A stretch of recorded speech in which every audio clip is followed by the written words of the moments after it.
Hello my lovelies, Rob here from Kickback Garage.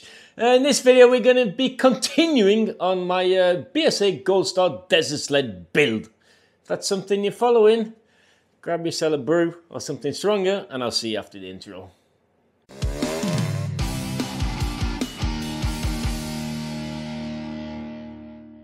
Right, my garage is looking more and more like World War III. I've got 3 uncompleted projects in here. I really have to make some leeway and some start with the Lambretta, the new Lambretta that's coming. She's in the naughty corner. I just can't get her to start. I'm just giving her up, just for now, I'm not giving her up completely, obviously. But anyway, I did, after the last video I made, I did manage to get new seals and press those in. They went in really hunky-dory, really nice. Rebuilt the fork. I see I've got an oil leak at the bottom of the fork there, so I've got a mug under there.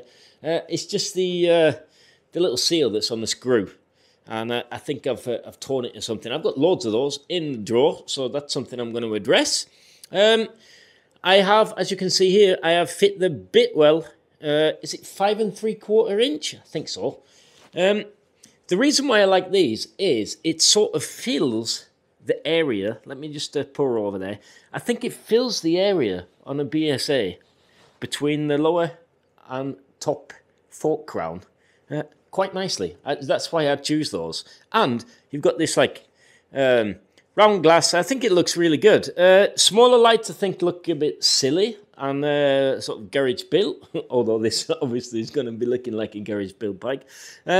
What I've also done is move down my clocks. Now these are rubber mounted on like massive rubbers. I might be taking a chance with the instruments here, but I have cut down the rubbers and I've moved them down a little bit just to make a little bit of symmetry. As you can see, I have also fit the handlebar. This is a copy of the Webco handlebars that we used from 1954 around there, right up until the 70s, I believe. This is a copy made by Ace Classics in London. Very pleased with that. It looks so cool. It really sort of finishes off the cockpit here. I'll have a look on the other side of the cockpit. So this is what it looks like from the back side of the cockpit. You can see that really cool, like bend it. It's so distinctive. They made a great job of that handlebar. The best thing about that handlebar is the fact that it's not much taller than a standard touring handlebar. It's a little bit wider, which is good.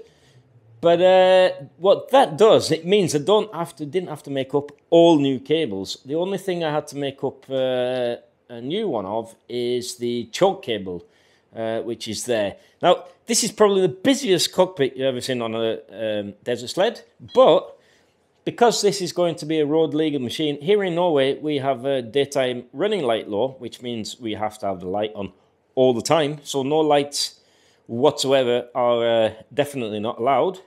So that's why I fit the light. So I obviously need a light switch for dip and main. I'm keeping the horn, road legal reasons.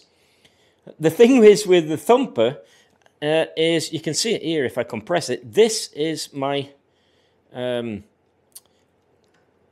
valve compressor, valve lifter, which you need to be able to kick this thing over. So that's under there. Handily, that means if I'm stood over the bike, I can actually use that with my finger there, and it's not in the way when I use my clutch, which is quite stiff, even though I have put a new cable on the thing. Oh, stiff as hell. I really hope I can loosen that up or try and adjust it in somehow. If I slacken it, it gets really sloppy. So yeah, not sure. That is on the. This is fitted with a Pearson Suzuki clutch conversion. If you've got one of these, give me a shout. Tell me if it's really hard, so I don't have to mess around try and fix this. Otherwise, I have got obviously the valve lifter. You've got the steering damper, which I like to keep in place. I have this little button here. That is actually the cutout switch for my new Magdyno, the electronic ignition I'm going to fit, probably in the next video. And then I have choke, and I have, what have I got here? I have to think now. Yeah, it's the automatic retard.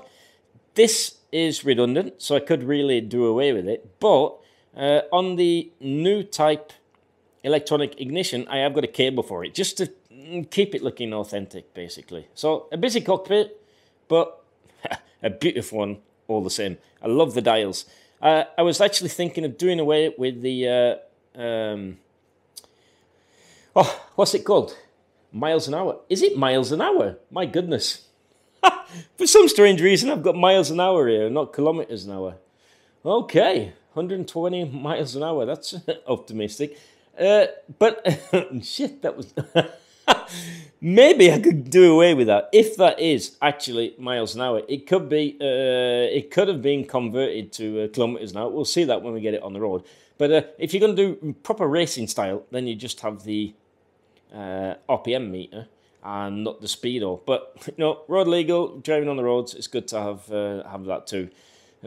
Interesting. I've just noticed that's miles an hour. Never mind. But what I want to show you now is the mudguard.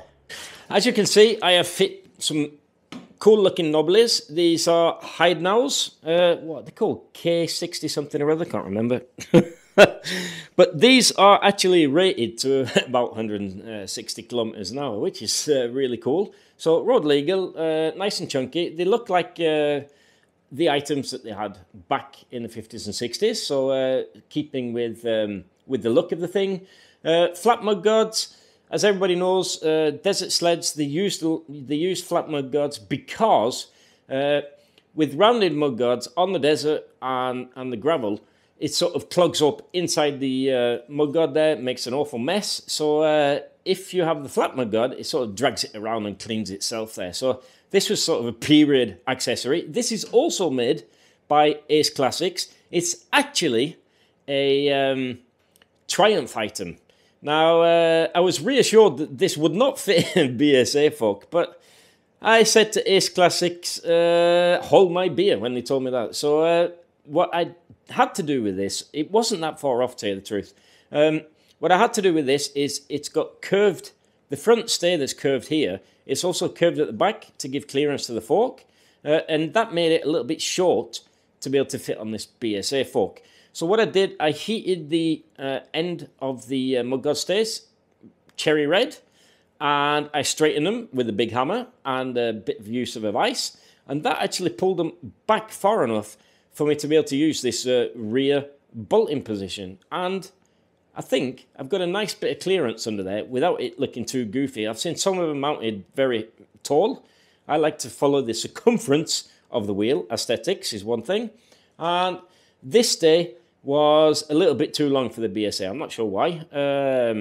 I haven't studied a Triumph fork, but what I did there was I just cut off about 0.5 centimeter, or just where the eyelet hole was, and reshaped the end and drilled another hole just so I could keep that circumference. The middle bar fit perfectly. If anything, if I was going to grab hold of some flat bar and bend it, I would like it to, if I can move this without it toppling over, I would actually like it to stiffen off this front fork. I would like it to have gone a little bit further so I could utilize both these holes in the fork, and that helps also as a fork brace. But with all this metal on here, it feels pretty stiff. God bless those who ride without mudguards. These forks are super sloppy when you don't have fork brace or mudguard on here, because they're really wobbly. So that's the front end, and hopefully, I hope you'll agree that it looks pretty cool, the front end. So now we're moving to the rear end. Right, so obviously I've removed my rear mudguard. I have bought a new rear mudguard in aluminium, also from Ace Classics. Very cool, thank you very much. And I've got some push stickers. You'll see those later in the build. It says something like Desert Sled on the other side. Very corny, but it looks really cool. My tank, I have bought an aluminium Goldstar Scrambler tank, which I'll be fitting on here. And that should have arrived today. The postman came to the door. Obviously, I'm at work, and he took it back to the sorting station. So hopefully, I should get that next week. I've got some cool ideas of what I want to do with that. But as you see, I am missing my rear wheel, but I've still got my rear sprocket on. That is because This particular machine was fit with the crinkle cut or the QD rear hub, and QD, quick release, or whatever it's supposed to stand for. It makes it a lot easier to take off the wheel without having to mess around with adjusting your chain and stuff like that, if they work. Normally they don't work. It's a lot of faffing to get those out. Unfortunately, I was just going to take off the back wheel and not the front, rear mudguard, but I couldn't get the wheel out from underneath the mudguard, so that had to go anyway, and I had to take it off anyway. So that was just another job that I managed to do. So cool thing is you pull out the center bar or the axle, and it's got some splines on the wheel, and you can pull that free. Once you've moved the spacer, you can pull that free of the splines and then remove your wheel. Now, I would never love to do this along the road, put it that way, because that would mean having to remove the mudguard. But hopefully, I might be able to do that on the new mudguard because it's considerably shorter. So what I'm going to do today, and what the video really is about, is me trying to build a rear wheel. The saga continues. So this is the best way to remove the tyre. I had such a pain in the ass to get the rear tyre off, because these things are, this might be a little bit newer, but the front tyre was a Skidmaster from 1987. It was so hard to get off. So what I'm going to do now, am I shouting? I might be shouting because I've got my ears on. So what I'm going to do now is just simply cut them off. Now, just remember, these are under tension. They can ping off all over the place.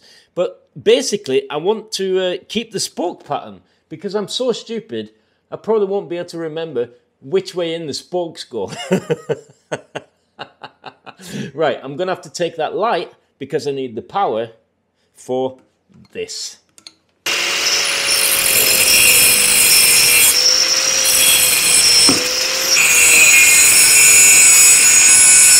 Right, you might think that that was a little bit sacrilege, but you should never reuse. Obviously, you can reuse rims, but do not reuse spokes, because they've been under tension. The threads are stretched, and they're deemed useless after the first time you've built a wheel. Someone's going to tell me that you use them 100 times, but I never do that. So I can simply lift this away, noting where the valve is. And I can replace with my nice new shiny 18-inch rim. Where is my valve hole? There it is. Like so. And what I do now is simply remove a thread at a time, a spoke at a time, and thread in the new one. So what I basically did there was just took out one spoke at a time. You've got the spokes on the top, and you've got the spokes that go underneath. So I started with the spokes at the top, and then thread the spokes underneath, and just did one at a time, went round, turned over the wheel, and did the same. That's the idiot way of lacing a wheel. Now, this is the hard bit. What I've done now is wound down all the spokes into the nipples until there is just one thread visible on all these, and they're still quite loose. But to continue with this, I need to put it back up in my truing stand, and I have to try and get up off the floor again. I wish I had more bench space. I got a little bit carried away with myself here, but this is not a tutorial, and you shouldn't listen to what I say. Because I am by no means no expert at this. But what I did was, I got a little bit carried away, and I've started tightening up these spokes. When I first put it on the truing stand, what I did was tighten up the spokes. Because these are not J-hook spokes, they're just normal spokes, I could just hold them in. I started, you have to have a point where to start, and that is normally the valve hole, so you know how many, like, sort of, you know how even you've tightened the spokes. I can't find my hole. Where are you? Where's my hole? It's a bit wobbly at the moment, as you can see. Right, so that is the valve hole. Now, when I first put it in there, I was, even though I've sort of moved it over, I was missing about 3mm to the right on my dish. Now, this is probably a terrible way of doing it, because I am completely trusting the bloke who built the 19-inch wheel on here. What I did before yesterday, when I had a bit of time, was I lined up the wheels and put a plank on each side, just to make sure that the wheels were running through in the frame. So I'm pretty sure it's not far off. A millimetre here and there you're not going to notice, especially due to the fact that now I've got these WM3 rims. I can actually fit a nice beefy 4-inch wide tyre by 18-inch. Right. So I tighten them down by hand, all the spokes, and then I have been going round and round and round, tightening them up. The first sort of 3 rounds I did, I tightened them up just a quarter of a turn left and right, just to get them a little bit snug. And what I've been doing the last like 10 minutes is just concentrating on the right hand side spokes, because I need the dish, because I was missing 4mm. If you only tighten the spokes on the right hand side, then you pull the wheel over to the right. Does that make sense? Now I'm getting to the stage where the left hand spokes or the right hand spokes are getting really tight, and I don't want to over tighten them. That's not a good thing.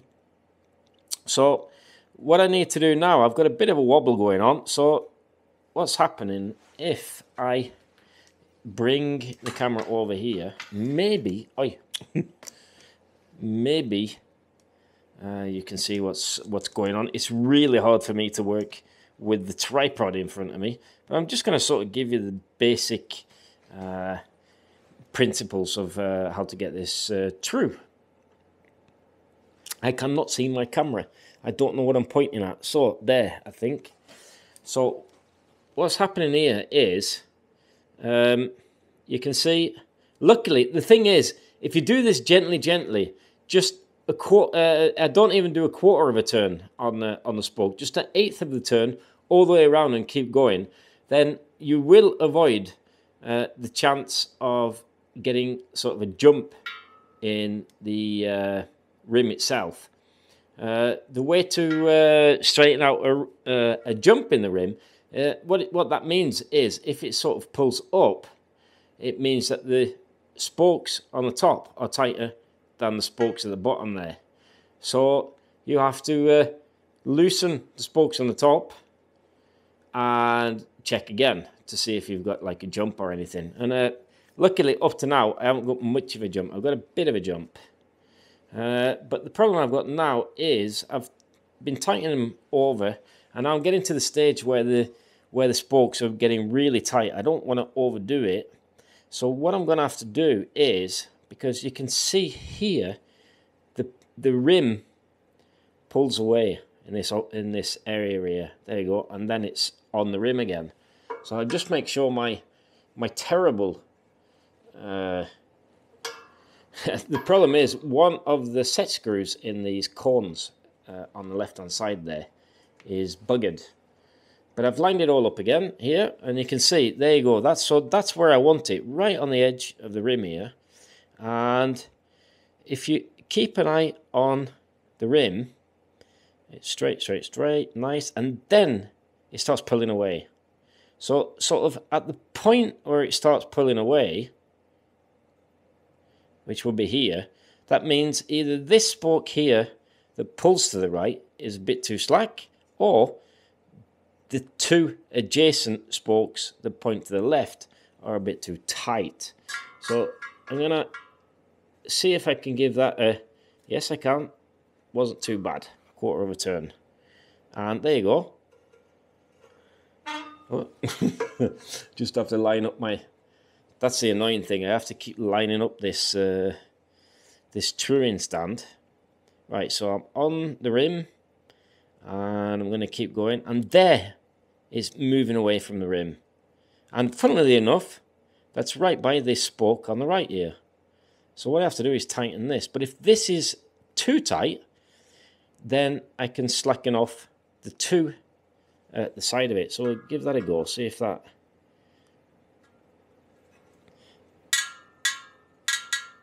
It's not too tight, but it's quite tight. So if I can't get that over there, which I couldn't, then I'm going to have to slacken off this one. I've got the world's worst spoke wrench. So the opposite way, I can slacken it off quarter of a turn, not quarter of a turn, eighth of a turn on each side. If that's not enough, which it wasn't, it's closer here, and then it starts moving out again, then what I can do is, because I've unscrewed these a tiny bit, I can give this a quarter of an inch turn and line up my my touring stand again. Let's have a look. There you go. So here it's going into the rim. And it's not that, it's actually, the funny thing is this wheel is more true than the wheel that was on. There you go, there's a big gap on that area there. So I'm going to have to tighten all the right hand spokes.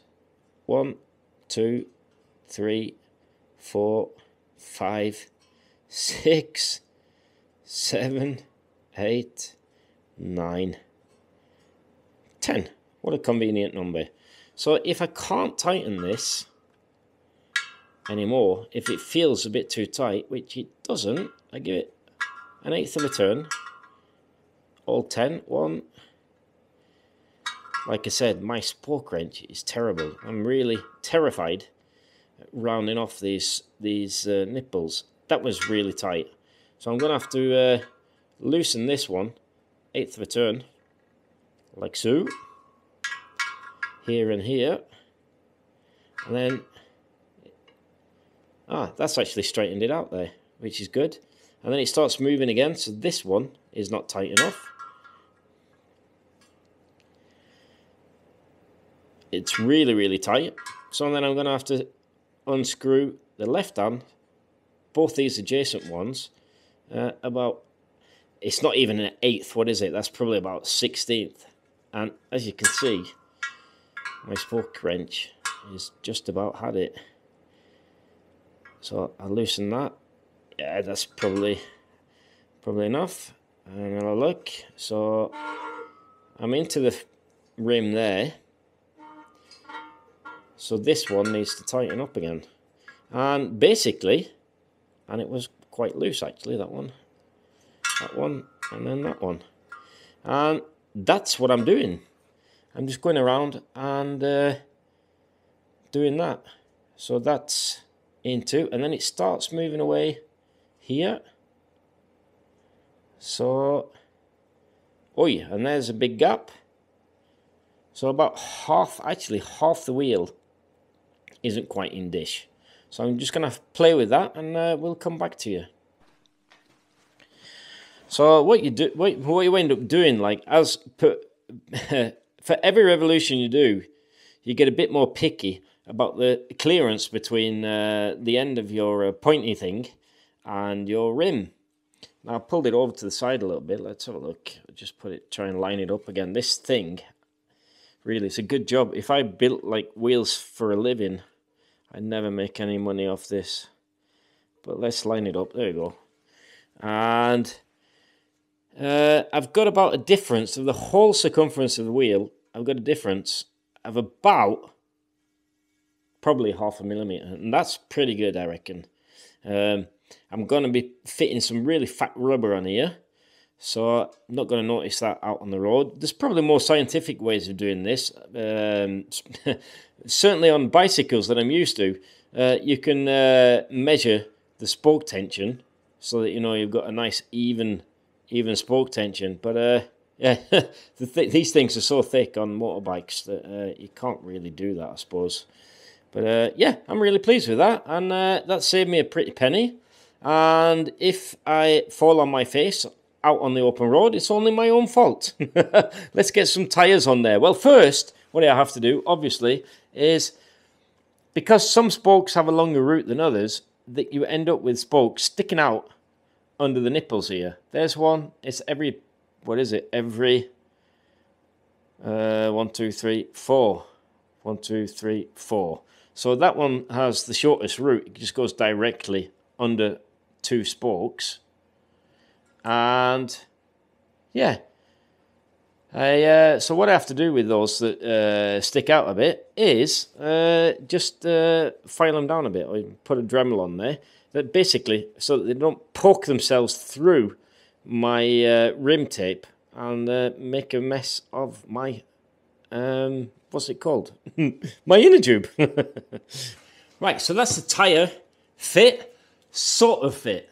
I managed, of course, to pinch my inner tube and puncture that. So I didn't have the chance to inflate it. But already, without air in the tyre, you can see there's quite a big difference. I mean, it's only 1/2 inch, but yeah, I like it. I like the beefy look on the back. It's almost the same height, so it doesn't really detract from the way that it rides. I'm really pleased with that, apart from the fact that I punctured the tube. It's just the way it is. I've fit like loads and loads of these and never done it, and sort of laughed at people that do it. And obviously when I'm filming, then that's when things go wrong. But you could see there, probably not clearly because of my camera angle, but there is quite a bit more beef on the 18-inch with the 4-inch rubber compared to the 19-inch with a 3.5-inch rubber. I think it will really suit this machine. So what I'd like to say is, if you like this kind of stuff, then you can support the channel by buying merch. I've got t-shirts, caps like this over on my Spring site. You can also just simply buy me a coffee. And don't forget, if you do like it, then give me the thumbs up and do the all subscribe. And I'll see you all in the next one. Ta-ra!